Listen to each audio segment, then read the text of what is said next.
Chapter 15 continues the private instruction and preparation of the remaining 11 disciples by Jesus. Jesus firstly uses the parable of the vine to show them the critical importance of remaining connected to him in order to bear fruit. This is all the more critical given his impending departure. Then Jesus upgrades their status from servants to friends. The positive side of this status is the mutuality, loyalty and sharing which is implied. The negative side is the shared enemies. Those who are hostile to Jesus will be hostile to the disciples. They are thus prepared for sharing in Jesus' persecution, although they have not yet seen the limits of what this will entail. In verse 1, we have another I am statement. I am the true vine. Israel was sometimes depicted as a vineyard or vine in the Old Testament, but Jesus underlines that he is the ultimate version of things by saying true vine.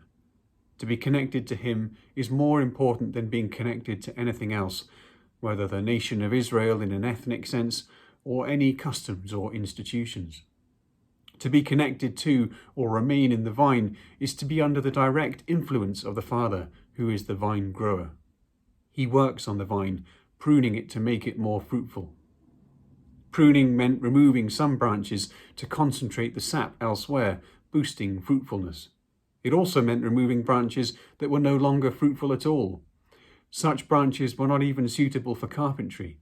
They were to be burnt. The choice then is stark: be fruitful or be burnt. The only way to be fruitful is to remain in the vine, connected to Jesus, because, as he makes clear, apart from him, you can do nothing. This dependency shares in the relationship Jesus has with his Father. The Son does nothing on his own, but only what the Father has given him to do and to say. By remaining in Jesus, the disciples remain in this community, and so will bear much fruit that will last. What is this remaining or abiding? It is, according to verse 10, to obey Jesus' commandments. And what is the commandment? In verse 12, it is to love one another.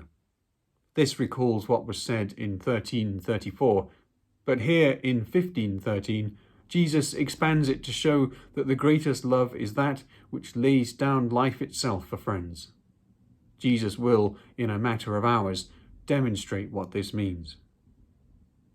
The mention of friends links to what follows. Jesus called his disciples servants in chapter 13, who are not greater than their master. If the master washes feet, how much more should the servants, who must follow in his example? But now Jesus upgrades their relationship from servanthood to friendship, remembering, of course, that Judas has already gone. Friendship could be a very practical thing. It could be a political alliance or a patron-client relationship, but ideally it would mean equality, loyalty, sharing of things, and knowledge of secrets and plans. It is this last aspect which Jesus highlights in verse 15. The servants do not know what the master is doing, but Jesus makes known to them what the Father has spoken to him. Thus they are friends. Jesus also re-emphasizes that he has chosen them, not the other way round. This was so that they would bear fruit.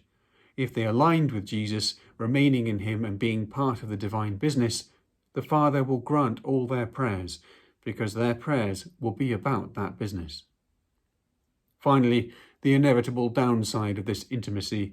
Friendship takes on enemies. If the world hated Jesus, it will hate all his friends. In verse 22 and onwards, Jesus speaks non-literally when he says that the world would have no sin if he had not been revealed to them. The whole world was bound under the 7 laws of Noah, but the Jews were bound under the 613 laws from Moses. Now that Jesus had been revealed, the revelation of God's will to all the world was complete, and so was now ripe for judgment. Nevertheless, in the midst of the coming hardships and rejection for the disciples, the Holy Spirit will be sent to them to enable them to testify to Jesus.